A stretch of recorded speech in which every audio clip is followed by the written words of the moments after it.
നമസ്കാരം. റെയിൽവേയുടെ group D എക്സാമിന് ഒരുങ്ങുന്ന എല്ലാ കൂട്ടുകാർക്കും ദിശ അക്കാഡമിയുടെ ഒരു പുതിയ വീഡിയോയിലേക്ക് സ്വാഗതം. നമ്മൾ റീസണിങ്ങിന്റെ ടോപ്പിക് വൈസ് ആയിട്ടുള്ള ക്ലാസ്സുകൾ സ്റ്റാർട്ട് ചെയ്തു. അത് നമ്മൾ ഇൻട്രൊഡക്ഷൻ ക്ലാസ് എടുത്തിട്ടുണ്ടായിരുന്നു. അപ്പോൾ അത് കഴിഞ്ഞ് അനലോഗിൽ ഒരു ക്ലാസ് എടുത്തു. അപ്പോൾ ഇന്നത്തെ ക്ലാസ്സിൽ ക്ലാസിഫിക്കേഷൻ എന്ന് പറയുന്ന ടോപ്പിക്കാണ് എടുക്കാൻ പോകുന്നത്. അപ്പോൾ ക്ലാസിഫിക്കേഷൻ എന്ന് പറഞ്ഞാൽ എന്താണ്? Odd one കണ്ടുപിടിക്കാനാണ്. ഓക്കെ, നമ്മൾ പണ്ട് ചെയ്തിട്ടുള്ള കാര്യം തന്നെയാണ്. 4 പേരെ തരും, അതിൽ കൂട്ടത്തിൽ പെടാത്ത ഒരാൾ വേണം, അതിനെ കണ്ടുപിടിക്കാം. അപ്പോൾ ക്ലാസിഫിക്കേഷൻ പറഞ്ഞൊന്നുമില്ല, ഓഡ് വൺ ഔട്ട് തന്നെയാണ്. ഓക്കെ, കൂട്ടത്തിൽ ചേരാത്ത ആളിനെ കണ്ടുപിടിക്കുക എന്നുള്ളതാണ്. ഇപ്പോൾ ഈ ക്ലാസിഫിക്കേഷൻ എന്ന് പറയുമ്പോൾ നമുക്ക് ക്വസ്റ്റ്യൻസ് വരുന്നത് അനലോഗിയിൽ പറഞ്ഞ പോലെ തന്നെ 3 രീതിയിലാണ് ക്ലാസിഫിക്കേഷൻ ക്വസ്റ്റ്യൻ വരുന്നത്. ബേസ്ഡ് ഓൺ ഫാക്ട്, അതായത് 4 കാര്യങ്ങൾ അവരുടെ ഒരു അവിടെ ഞാൻ നേരത്തെ പറഞ്ഞ പോലെ അനലോഗിയിൽ പറഞ്ഞ പോലെ തന്നെ ജി കെ റിലേറ്റഡ് ആവാം, ഇംഗ്ലീഷിനകത്ത് വേർഡ് മീനിങ് വെച്ചിട്ടാകാം. ഇപ്പോൾ ജി കെ എന്ന് പറയുമ്പോൾ തന്നെ ഏതെങ്കിലും സബ്ജക്റ്റ്, ഫിസിക്സ് ആവാം, ജോഗ്രഫി ആകാം, ഏത് സബ്ജക്റ്റിൽ നിന്ന് വേണമെങ്കിലും റിലേറ്റഡ് ആയിട്ടുള്ള ക്വസ്റ്റ്യൻ വരാം. ഓക്കെ, അപ്പോൾ അത് നമുക്ക് ആ ഒരു കാര്യത്തെ പറ്റി അറിയാമെങ്കിൽ അത് എടുക്കാൻ പറ്റും. ഇനി ആൽഫബറ്റ് വരുമ്പോൾ എന്താണ്? ആ പൊസിഷൻ വാല്യൂ വെച്ചിട്ടുള്ള കണക്ഷനാണ് വരുന്നത്. നമ്പർ വരുമ്പം അവിടെ മൾട്ടിപ്പിൾ ആവാം, സ്ക്വയർ വെച്ചിട്ടാവാം, അപ്പോൾ പല പല രീതിയിലാവാം, നമ്പേഴ്സിന്റെ പ്രത്യേകത വെച്ചിട്ട് വരാം. ഈ രീതിയിലുള്ള ക്വസ്റ്റ്യൻസ് ആണ് നമ്മൾ ചെയ്യാൻ പോകുന്നത്. അപ്പോൾ ആദ്യം ഫാക്ട് ബേസ്ഡ് ആയിട്ടുള്ള ക്വസ്റ്റ്യൻ ആണ്. അപ്പോൾ അതിന് മുമ്പായിട്ട് നമ്മുടെ ദിശ അക്കാഡമി ഗ്രൂപ്പ് ഡി എക്സാമിന് വേണ്ടി ഒരുങ്ങുന്നവർക്ക് ഒരു ടർബോ ബാച്ച് സ്റ്റാർട്ട് ചെയ്തിട്ടുണ്ട്. അപ്പോൾ അവർ ജോയിൻ ചെയ്യാൻ ആഗ്രഹിക്കുന്ന ഇതൊരു നമ്പറിൽ കോൺടാക്ട് ചെയ്യുക. ഇവിടെ നമ്മൾ ടോപ്പിക് വൈസ് ആയിട്ടുള്ള ക്ലാസ്സുകൾ പ്രൊവൈഡ് ചെയ്യുന്നതാണ്. അതേപോലെ മെറ്റീരിയൽസും മോക്ക് ടെസ്റ്റും എല്ലാം പ്രൊവൈഡ് ചെയ്യുന്നതാണ്. അപ്പം താല്പര്യമുള്ള എല്ലാവരും ഈ ഒരു അവസരം പ്രയോജനപ്പെടുത്തുക. ഈ ഒരു നമ്പറിൽ നിങ്ങൾ കോൺടാക്ട് ചെയ്താൽ മതി. ഓക്കെ, അപ്പോൾ എല്ലാവരും ഈ ഒരു അവസരം ഉപയോഗപ്പെടുത്തുക. എല്ലാവരും നന്നായിട്ട് പ്രിപ്പയർ ചെയ്യുക. അപ്പോൾ നമുക്ക് ക്വസ്റ്റ്യൻസ് നോക്കാം. 3 of the 4 options below are related in a certain way. Select the option that is different from others. അറിയാലോ, ക്ലിയർ ആയിട്ടാണ് ക്വസ്റ്റ്യൻ പറഞ്ഞിട്ടുണ്ട്. കൂട്ടത്തിൽ പെടാത്ത ആളിനെ കണ്ടുപിടിക്കുക. ഇപ്പോൾ രവി, ചിനാബ്, സത്ലജ്, യമുന. ഇതെന്താണ്? ജോഗ്രഫി റിലേറ്റഡ് ആയിട്ട് വരുന്നൊരു ക്വസ്റ്റ്യൻ ആണ്. റിവേഴ്സ് ബേസ്ഡ് ആയിട്ടുള്ളതാണ്. ഇപ്പോൾ രവി, ചിനാബ്, സത്ലജ്, യമുന. അപ്പോൾ എന്താണ് ആ റിവേഴ്സിന്റെ പ്രത്യേകത വെച്ചിട്ടാണ്. അപ്പോൾ ആലോചിച്ച് നോക്കിയത് അതിനെപ്പറ്റി അറിയാവുന്നവർക്ക് പെട്ടെന്ന് മനസ്സിലാവും. യമുനയാണ് ഓഡ് വൺ വരുന്നത്. കാരണം ബാക്കി 3 പേരും ഇൻഡസിന്റെ ട്രിബ്യൂട്ടറീസ് ആണ്. ഓക്കെ, ഇൻഡസ് റിവറിന്റെ ട്രിബ്യൂട്ടറീസ് ആയിട്ട് വരുന്നവരാണ് രവിയും, ചിനാവും, സത്ലജും. അപ്പോൾ കൂട്ടത്തിൽ പെടാത്ത ആൾ യമുനയാണ്. കാരണം യമുന ഏത് റിവറിന്റെ ട്രിബ്യൂട്ടറി ആണ്? യമുന ഗംഗയുടെ ട്രിബ്യൂട്ടറി ആണ്. അപ്പം രവി, ചിനാബ്, സത്ലജ് എന്നുള്ളതാണ് ആൻസർ ആയിട്ട്, യമുനയാണ് ആൻസർ ആയിട്ട് വരുന്നത്. ബാക്കി 3 ഇൻഡസിന്റെ ട്രിബ്യൂട്ടറീസ് ആണ്. ഓക്കെ, ഓപ്ഷൻ ഡി യമുനയാണ് ഫൈനൽ ആൻസർ. അടുത്ത question, 3 of the 4 options below are related. അത് തന്നെ ഓഡ് വൺ കണ്ടുപിടിക്കാനാണ്. ഇപ്പൊ താക്ക, കുവൈറ്റ്, പെസോ, വോൺ. അപ്പൊ ഞാൻ പറഞ്ഞു ഇതിനെപ്പറ്റി അറിയാമെങ്കിൽ നിങ്ങൾക്ക് പെട്ടെന്ന് ആൻസർ എടുക്കാം. ഈ കുവൈറ്റ് മാത്രമാണ് ഒരു രാജ്യത്തിന്റെ പേര് വരുന്നത്. ഒരുപക്ഷെ നിങ്ങൾക്ക് അത് അറിയാമെങ്കിൽ ആൻസർ എടുക്കാം. കാരണം ബാക്കിയൊന്നും രാജ്യത്തിന്റെ പേരല്ല. അപ്പൊ ബാക്കി ഒന്ന് രാജ്യത്തിന്റെ പേരല്ല എന്നുണ്ടെങ്കിൽ ബാക്കി 3 ഒരു പ്രത്യേകത ഉണ്ട്. ഒരുപക്ഷെ അത് അറിയില്ലെങ്കിൽ പോലും നിങ്ങൾക്ക് ഉറപ്പായിട്ടും കുവൈറ്റ് ആണെന്ന് പറയാം. കാരണം ബാക്കി 3 രാജ്യങ്ങളല്ല, കുവൈറ്റ് ആണ് വരുന്നത്. ഇനി എന്താണെന്ന് ചോദിച്ചാൽ ബാക്കി 3 കറൻസീസ് ആണ്, ഓരോ രാജ്യത്തിന്റെ കറൻസീസ് ആണ്. താക്ക എന്ന് പറയുന്നത് ബംഗ്ലാദേശിന്റെ കറൻസിയാണ്. ഓക്കെ, പെസോ എന്ന് പറയുന്നത് മെക്സിക്കോയുടെ കറൻസിയാണ്. വോൺ എന്ന് പറയുന്നത് സൗത്ത് കൊറിയയുടെ കറൻസിയാണ്. ഓക്കെ, അപ്പം കുവൈറ്റ് എന്നുള്ളത് ഒരു കൺട്രി ആണെന്ന് അറിയാമെങ്കിൽ തന്നെ ആൻസർ ആവും. ബാക്കി 3 ഏതൊക്കെ രാജ്യത്തിന്റെ കറൻസി ആണെന്ന് ജസ്റ്റ് പറഞ്ഞതേ ഉള്ളൂ. ബാക്കി 3 കറൻസീസ് ആണ് വരുന്നത്. അടുത്ത ക്വസ്റ്റ്യൻ നോക്കാം. ഇവിടെ കിഡ്നി, ലിവർ, ലങ്സ്, നോസ്. ഇത് വളരെ സിമ്പിൾ ആയിട്ടുള്ള ക്വസ്റ്റ്യൻ ആണ്. എന്തായിരിക്കും? നോസ് ആയിരിക്കും വരുന്നത്. കാരണം ബാക്കി 3 എന്താണ്? ഇന്റേണൽ ഓർഗൻസ് ആണ്, നമുക്ക് കാണാൻ പറ്റാത്ത ഓർഗൻസ് ആണ്, നമ്മുടെ ബോഡിക്ക് അകത്തുള്ള ഓർഗൻസ് ആണ്. നോസ് എന്താണ്? പുറമേ ഉള്ളത് ഓർഗൻ ആണ്. അപ്പോൾ അതാണ് ഓഡ് വൺ ആയിട്ട് വരും. സിമ്പിൾ ക്വസ്റ്റ്യൻ ആണ്, കൂടുതൽ എക്സ്പ്ലെയിൻ ചെയ്യേണ്ട കാര്യമില്ല, എല്ലാവർക്കും പെട്ടെന്ന് എടുക്കാൻ പറ്റുന്ന ക്വസ്റ്റ്യൻ ആണ്. ഇവിടെ സർക്കിൾ, വോളിയം, സ്ക്വയർ, റെക്റ്റാങ്കിൾ. ഒന്ന് ആലോചിച്ച് നോക്കിക്കഴിഞ്ഞാൽ കിട്ടാവുന്നേ ഉള്ളൂ. എന്തായിരിക്കും? വോളിയം എന്നുള്ളതാണ് ആൻസർ വരുന്നത്. കാരണം ബാക്കി 3 എന്താണ്? ഷേപ്പാണ്. വോളിയം എന്ന് പറയുമ്പോൾ അതൊരു ഷേപ്പ് അല്ല, അതൊരു പാരാമീറ്റർ ആണ്. നമ്മൾ മെഷർ ചെയ്യാൻ ഉപയോഗിക്കുന്ന ഒരു പാരാമീറ്റർ ആയിട്ടാണ് വോളിയം വരുന്നത്. അപ്പം ബാക്കി 3 ഷേപ്സ് ആണ്. അപ്പം അങ്ങനെ വരുമ്പോൾ വോളിയം എന്നുള്ളതാണ് ഓഡ് വൺ ആയിട്ട് വരും. ക്ലിയർ ആണ്. ഇനി നമ്മൾ അടുത്തൊരു ക്വസ്റ്റ്യൻ, കൊഹിമ, ഗാംഗ്ടോക്ക്, ഒഡീഷ, പാട്ന. ഈ സ്ഥലങ്ങൾ അറിയാമെന്നുണ്ടെങ്കിൽ നിങ്ങൾക്ക് ആൻസർ പറയാൻ പറ്റും. 4 സ്ഥലങ്ങൾ തന്നെയാണ്. പിന്നെ എന്താണ് വ്യത്യാസം എന്ന് ആലോചിച്ച് നോക്കിയാൽ നിങ്ങൾക്ക് കിട്ടും. ഒഡീഷയാണ് ഓഡ് വൺ വരുന്നത്. കാരണം ബാക്കി 3 സ്റ്റേറ്റുകളല്ല. ഓക്കെ, ഒഡീഷ എന്ന് പറയുന്നത് ഒരു സ്റ്റേറ്റ് ആണ്. ബാക്കി 3 സ്റ്റേറ്റിന്റെ പേരല്ല. ഓക്കെ, ഇനി ബാക്കി 3 പേർക്കും പ്രത്യേകം എന്തെങ്കിലും ഉണ്ടോ എന്ന് ചോദിച്ചാൽ ഉണ്ട്. ബാക്കി 3 പേരും ക്യാപിറ്റൽസ് ആണ്, ഓരോ സ്റ്റേറ്റുകളുടെ ക്യാപിറ്റൽസ് ആണ്. ഓക്കെ, കൊഹിമ എന്ന് പറയുന്നത് നാഗാലാൻഡിന്റെ ക്യാപിറ്റലാണ്. നാഗാലാൻഡിന്റെ ക്യാപിറ്റലാണ് കൊഹിമ. സിക്കിമിന്റെ ക്യാപിറ്റലാണ് ഗാങ്ടോക്ക്. ബീഹാറിന്റെ ക്യാപിറ്റലാണ് പാട്ന.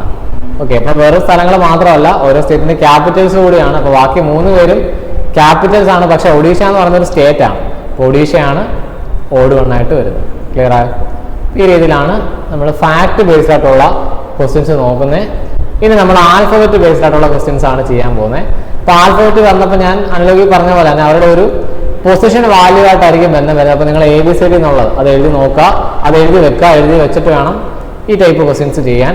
അപ്പോൾ ഇത് വളരെ എളുപ്പമുള്ളൊരു ക്വസ്റ്റ്യൻ ആണ്. ഇപ്പോൾ നോക്കി Z26. അപ്പോൾ എന്തായിരിക്കാം? അവരൊരു പൊസിഷൻ വാല്യൂ വെച്ചിട്ട് തന്നെ ആയിരിക്കും വരുന്നത്. അപ്പോൾ നമ്മൾ നോക്കാം ഇസഡിന്റെ പൊസിഷൻ വാല്യൂ എത്രയാണ്? 26 ആണ്. അപ്പോൾ അത് കറക്റ്റ് ആയിട്ടാണ് കൊടുത്തിരിക്കുന്നത്. ഇസഡ് 26 തന്നെയാണ്. D4, ഡിയുടെ വാല്യൂ 4 തന്നെയാണ്. എമ്മിന്റെ വാല്യൂ 13 ആണ്. അവർ കൊടുത്തേക്കുന്നത് എന്താണ്?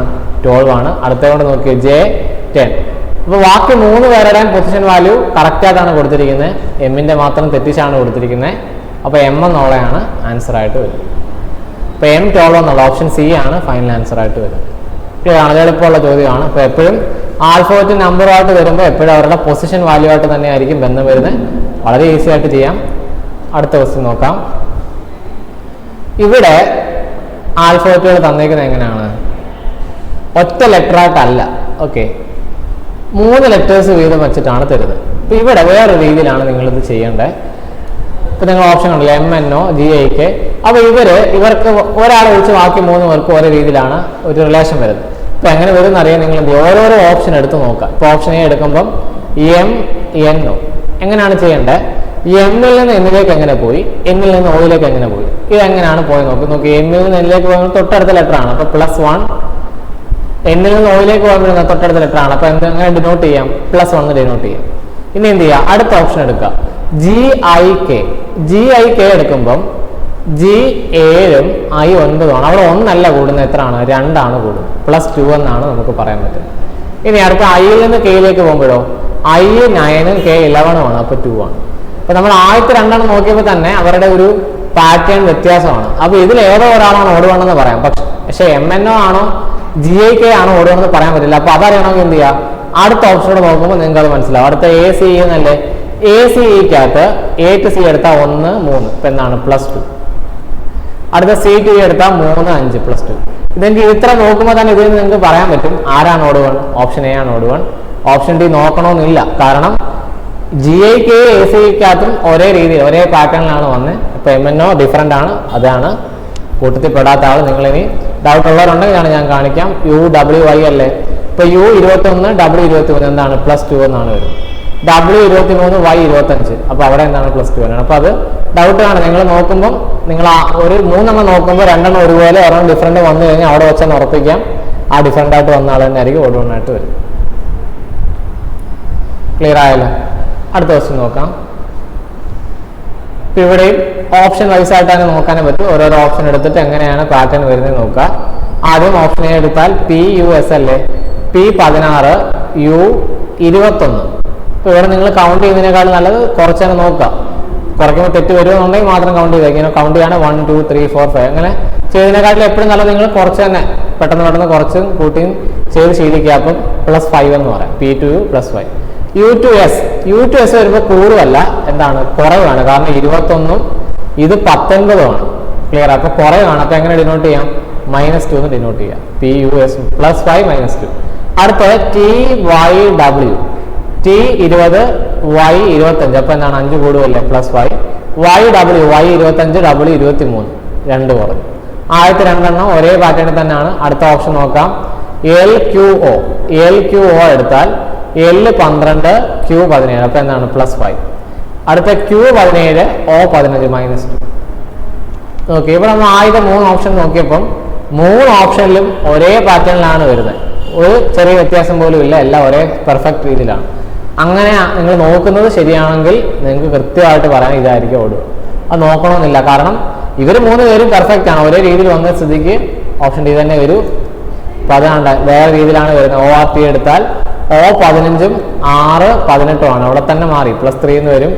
RT എടുത്താൽ 18 20 +2 എന്ന് വരും. ഇതുമായിട്ട് കംപ്ലീറ്റ്ലി ഡിഫറെൻ്റ് ആണ്. ഓപ്ഷൻ ഡി ആണ് ആൻസർ ആയിട്ട് വരും. ക്ലിയർ ആയല്ലോ? അടുത്ത ക്വസ്റ്റ്യൻ നോക്കാം.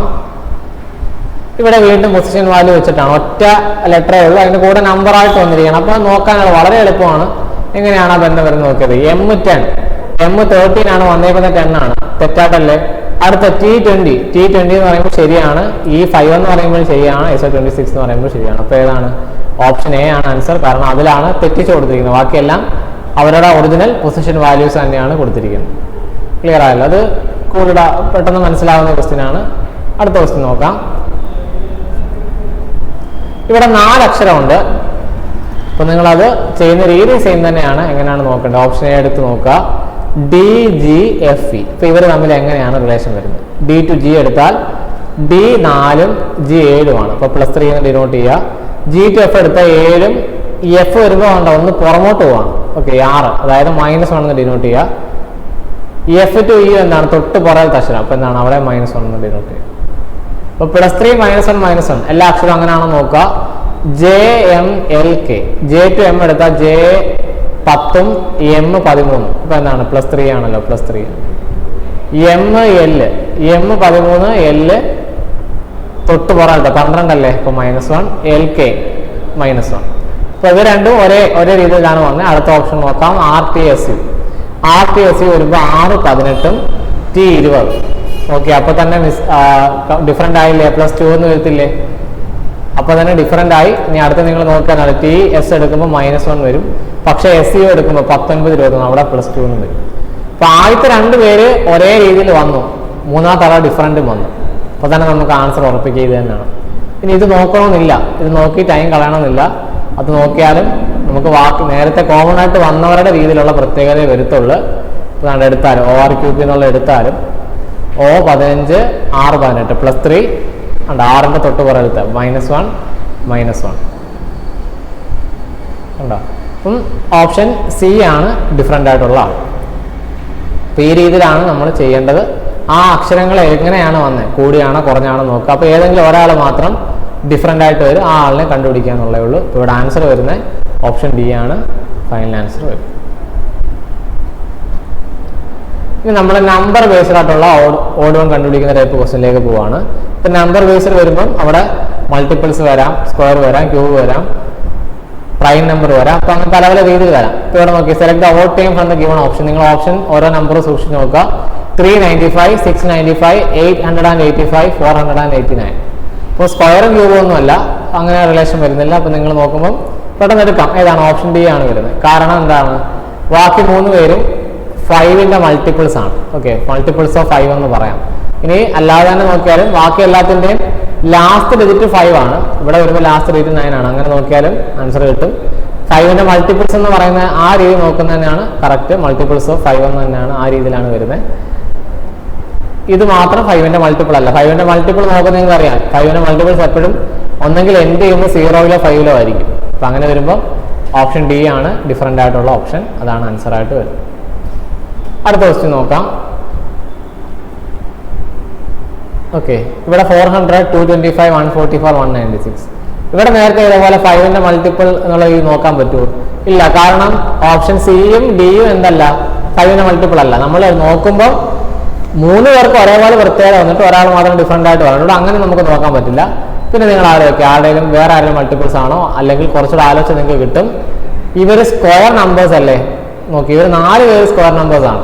400 225 144 196. ഇവർ 4 പേര് സ്ക്വയർ നമ്പേഴ്സ് ആണ്. അപ്പോൾ അങ്ങനെ 4 പേര് സ്ക്വയർ നമ്പർ വന്നു. പിന്നെ നിങ്ങൾ എന്ത് ചെയ്യുക? 6യുടെ സ്ക്വയർ ആണ് നോക്കുക. ചിലപ്പോൾ അത് വെച്ചിട്ടായിരിക്കും നമുക്ക് ഓർഡർ കണ്ടുപിടിക്കാൻ പറ്റുന്നത്. ഇപ്പോൾ 400 എന്ന് പറഞ്ഞാൽ ഏതിൻ്റെ സ്ക്വയർ ആണ്? 20ന്റെ സ്ക്വയർ ആണ്. 225 എന്ന് പറഞ്ഞാൽ ആരുടെ സ്ക്വയർ ആണ്? 15ന്റെ സ്ക്വയർ ആണ്. 146 എന്ന് പറഞ്ഞാൽ 12ന്റെ സ്ക്വയർ ആണ്.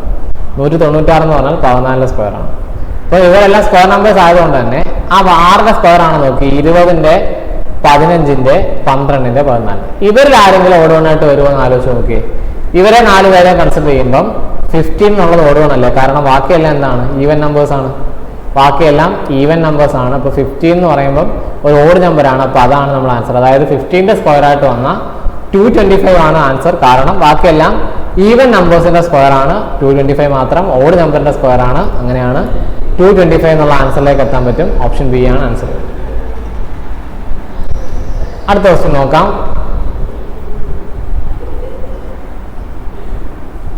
അപ്പോൾ ഇവിടെ എങ്ങനെയാണ് റിലേഷൻ വരുന്നത് നോക്കുക. 145, 325, 226, 280. അപ്പോൾ ഇവിടെയും സ്ക്വയർ നമ്പേഴ്സ് കാണാതെ പഠിച്ചവർക്കാണെങ്കിൽ പെട്ടെന്ന് കണക്ട് ചെയ്യാനായിട്ട് പറ്റും. അപ്പോൾ ഇവിടെ എങ്ങനെ എടുക്കുമെന്ന് ചോദിച്ചാൽ 145 എന്ന് പറഞ്ഞാൽ എന്താണ്? Toll square. ഓക്കെ, ടോൾ സ്ക്വയറിൻ്റെ കൂടെ 1 കൂട്ടുന്നതല്ലേ 145. ടോളിൻ്റെ സ്ക്വയർ 144 ഒന്നര കൂട്ടുന്ന 145 ആവും. ഓക്കെ, 325 എന്ന് പറഞ്ഞാൽ നമുക്ക് എങ്ങനെ എഴുതാം? 18ന്റെ സ്ക്വയർ പ്ലസ് 1 എന്ന് എഴുതിക്കൂടെ? 18ന്റെ സ്ക്വയർ 324 ആണ്, അതിനോട് ഒരു 1 കൂട്ടുന്നതല്ലേ. 226 എന്ന് പറയുമ്പം 15ന്റെ സ്ക്വയർ പ്ലസ് 1 എന്ന് പറഞ്ഞൂടെ? 15ന്റെ സ്ക്വയർ പ്ലസ് 1 എന്ന് പറയാം. ഓക്കെ, 280 കൺസിഡർ ചെയ്യുകയാണെങ്കിൽ അതാണെങ്കിൽ സ്ക്വയർ പ്ലസ് 1 എന്നുള്ള രീതിയിൽ വരുമോ? കാരണം 279 ഒരു സ്ക്വയർ നമ്പർ ആണോ? 279 എന്ന് പറയുന്നത് സ്ക്വയർ നമ്പർ അല്ല. ക്ലിയർ ആയി? 279 എന്ന് പറയുന്നത് സ്ക്വയർ നമ്പർ അല്ല. അപ്പം നമുക്ക് ഇതിനെ ഏതെങ്കിലും സ്ക്വയർ പ്ലസ് 1 എന്ന് എഴുതാൻ പറ്റത്തില്ല. 280ക്ക് അടുത്ത് വരുന്ന സ്ക്വയർ നമ്പേഴ്സ് ആരൊക്കെയാണ്? 256 വരുന്നുണ്ട് 16ന്റെ സ്ക്വയർ. പിന്നെ വരുന്നത് 289 ആണ്. ഓക്കെ, പിന്നെ വരുന്നത് 289 ആണ് വരുന്നത്. അപ്പോൾ 280 ഒരു സ്ക്വയർ നമ്പർ പ്ലസ് 1 എന്ന് എഴുതാൻ പറ്റത്തില്ല. അപ്പോൾ അതാണ് ഓടുകൊണ്ട് വരുന്നത്. ഓപ്ഷൻ ഡി 280 എന്നുള്ളതാണ് ഫൈനൽ ആൻസർ. ക്ലിയർ? അപ്പോൾ ഇങ്ങനെ സ്ക്വയർ ഡയറക്റ്റ് വരണമെന്നില്ല, സ്ക്വയർ വെച്ച് കണക്ട് ചെയ്യുന്ന രീതിയിലും വരാം. ഓക്കെ, സ്ക്വയർ വെച്ച് ഇങ്ങനെ കണക്ട് ചെയ്യുന്ന രീതിയിലും ആൻസർ കിട്ടാം. അപ്പോൾ അങ്ങനെ നോക്കുമ്പോൾ ഓപ്ഷൻ ഡി ആണ്, അത് സ്ക്വയറിന് അടുത്തുള്ള നമ്പർ അല്ല. ഓക്കെ, അടുത്ത ക്വസ്റ്റ്യൻ നോക്കാം. ഇവിടെ ഒരു 5 ഡിജിറ്റ് നമ്പേഴ്സ് ആണ്, എല്ലാം 5 ഡിജിറ്റ് നമ്പേഴ്സ് ആണ്. അപ്പോൾ അവിടെ ഇങ്ങനെ 5 ഡിജിറ്റോ അല്ലെങ്കിൽ 6 ഡിജിറ്റോ ഒക്കെ വരുമ്പം അവിടെ കൂടുതൽ സാധ്യത, എപ്പോഴും വരണമെന്നില്ല, കൂടുതൽ ചാൻസ് എന്ന് പറയുന്നത് എന്താണ്? സം ഓഫ് ഡിജിറ്റ് വരാനാണ്. സം ഓഫ് ഡിജിറ്റ്സ് വരാനാണ് കൂടുതൽ സാധ്യത. സം ഓഫ് ഡിജിറ്റ്സ് വെച്ച് നോക്കുക. അവിടെ നമുക്ക് സ്ക്വയറും ക്യൂബും ഒന്നും നമ്മൾ അത്രയും വലിയ നമ്പേഴ്സിനെ കാണാതെ പഠിക്കാറില്ല. കാണാതെ പഠിച്ചാൽ നമുക്ക് കണക്ട് ചെയ്യാം. അപ്പോൾ നിങ്ങൾ എപ്പോഴും സം ഓഫ് ഡിജിറ്റ് നോക്കുക. അങ്ങനെ പ്രത്യേകിച്ച് റിലേഷൻ ഒന്നും വരുന്നില്ലെങ്കിൽ മാത്രം വേറെ രീതിയിൽ ചിന്തിച്ചാൽ മതി. ഇപ്പോൾ സം എടുത്താൽ എത്ര വരും നോക്കി. ഇവിടെ സം എടുത്താൽ 5, 11, 16, 20. ഇതിൻ്റെ എല്ലാവരും സം എടുത്താൽ 20 ആണ് വരും. ഓക്കെ, ഈ ഓപ്ഷൻ ബിയിൽ ഏതാ സം എടുത്ത് നോക്കി? 3, 8, 11, 17 വരത്തുള്ളൂ. 17. അടുത്ത് നോക്കി 8, 9, 12, 17. ഇത് 17 ആണ് വരുന്നത്. ഇതെടുത്താലോ 7, 8, 14, 17. അപ്പം ഒരാൾ ഒഴിച്ച് ബാക്കി എല്ലാവരുടെയും ഡിജിറ്റിന്റെ സം 17 ആണ്. അപ്പോൾ ഇതാണ് കൂട്ടത്തിൽ പെടാത്ത ആൾ വരുന്നത്. ഓപ്ഷൻ എ ആണ് കൂട്ടത്തിൽ പെടാത്ത ആൾ വരുന്നത്. ക്ലിയർ ആയി? ഇവിടെ ഓഡ് ടൈം കണ്ടുപിടിക്കാനാണ്. അപ്പം ഇങ്ങനെ ചോദിക്കുമ്പം വലിയ നമ്പേഴ്സ് വരുമ്പോൾ കൂടുതൽ സാധ്യത എന്താണ്? സം ഓഫ് ഡിജിറ്റ് എന്നുള്ള രീതിയിലായിരിക്കും വരും. സം എടുത്ത് നോക്കുമ്പോൾ ഒരാൾ മാത്രം ഡിഫറൻ്റ് ആയിട്ട് വരും. ഓക്കെ, അടുത്ത ക്വസ്റ്റ്യൻ നോക്കാം. Select the odd time from the given option. അപ്പോൾ ഇവിടെ 37, 61, 19, 27. അപ്പോൾ ആലോചിച്ച് നോക്കാം, എന്തെങ്കിലും നമ്പേഴ്സിന് എന്തെങ്കിലും പ്രത്യേകത ഉണ്ടോ? സ്ക്വയർ ക്യൂബ് ഒന്നും വരുന്നില്ല. പിന്നെ നോക്കിയാൽ ക്യൂബ് വരുന്നുണ്ട്. ആരാണ്? 27 ക്യൂബ് നമ്പർ ആണ്. ഓക്കെ, ബാക്കി ആരും ക്യൂബ് നമ്പർ അല്ലെങ്കിലും 27 ക്യൂബ് നമ്പർ ആണ്. അപ്പോൾ നിങ്ങൾക്ക് വേണമെങ്കിൽ ഒരാൾ ക്യൂബ് നമ്പർ ആണ്, അതാണ് ഓടുകയാണെന്ന് പറയാം. പക്ഷെ അതിനേക്കാളും ഇവിടെ സ്യൂട്ട് ആവുന്ന ഒരു റിലേഷൻ, അതായത് എപ്പോഴും എടുക്കുമ്പം ബാക്കി 3 പേർക്ക് ഒരു കോമൺ പ്രത്യേകത വേണം. അങ്ങനെ നോക്കിക്കഴിഞ്ഞാൽ നിങ്ങൾ പ്രൈം നമ്പർ പഠിച്ചവരാണെങ്കിൽ നിങ്ങൾക്ക് മനസ്സിലാവും ബാക്കി എല്ലാം എന്താണ്? പ്രൈം നമ്പേഴ്സ് ആണ്. ബാക്കി 3 പേരും പ്രൈം നമ്പേഴ്സ് ആണ്. 27 എന്ന് പറയുന്നത് പ്രൈം നമ്പർ അല്ല. ഒരു പക്ഷേ നിങ്ങൾ ചിലപ്പോൾ ക്യൂ എന്നുള്ള രീതിയിൽ ചിന്തിക്കുകയാണെങ്കിൽ പോലും ശരിയാണ്. പക്ഷെ എപ്പോഴും അങ്ങനെയുള്ള ആൻസറിനെക്കാട്ടിലും നമുക്ക് എപ്പോഴും കൃത്യമായിട്ട് പറയാൻ പറ്റുന്നത് ബാക്കി 3 പേർക്ക് ഒരു കോമൺ പ്രത്യേകത ഉണ്ടെങ്കിൽ അതായിരിക്കും അവർ കറക്റ്റ് ആൻസറായിട്ട് എപ്പോഴും അക്സെപ്റ്റ് ചെയ്യുന്നത്. ബാക്കി 3 പേർക്ക് ഒരു കോമൺ പ്രത്യേകത എന്താണ്? അവർ 3 പേരും പ്രൈം നമ്പേഴ്സ് ഉള്ളതാണ്. 27 ആ ഗ്രൂപ്പിൽ ഇൻക്ലൂഡ് ചെയ്യാൻ പറ്റത്തില്ല. 27 എന്നുള്ളത് പ്രൈം നമ്പർ അല്ല. 27 ഡിവിസിബിൾ ആണ്. 3 കൊണ്ടും 9 കൊണ്ടും ഡിവിസിബിൾ ആണ്. ഇപ്പോൾ പ്രൈം നമ്പർ അല്ല, അതുകൊണ്ട് 27 ആണ് ഓഡ് വൺ ആയിട്ട് വരും. ക്ലിയർ ആയിരുന്നു? ഇപ്പം ഇത്രയും ക്വസ്റ്റ്യൻസ് ആണ് പറയാനുള്ളത്. അപ്പം ഇന്ന് പറഞ്ഞ ക്വസ്റ്റ്യൻസ് എല്ലാം എല്ലാവർക്കും നന്നായിട്ട് മനസ്സിലായെന്ന് കരുതുന്നു. അപ്പം നിങ്ങൾ ഗ്രൂപ്പ് ഡിക്ക് വേണ്ടിയിട്ട് പഠിക്കുന്നുണ്ടെങ്കിൽ ഉറപ്പായിട്ടും ടർബോ ബാച്ചിൽ ജോയിൻ ചെയ്യുക. അവിടെ നമ്മൾ ടോപ്പിക് വൈസ് ആയിട്ടുള്ള ക്ലാസ്സുകൾ പ്രൊവൈഡ് ചെയ്യുന്നുണ്ട്. അപ്പം ഇന്നത്തെ ക്ലാസ് എല്ലാവർക്കും മനസ്സിലായെന്ന് കരുതുന്നു. Thank you.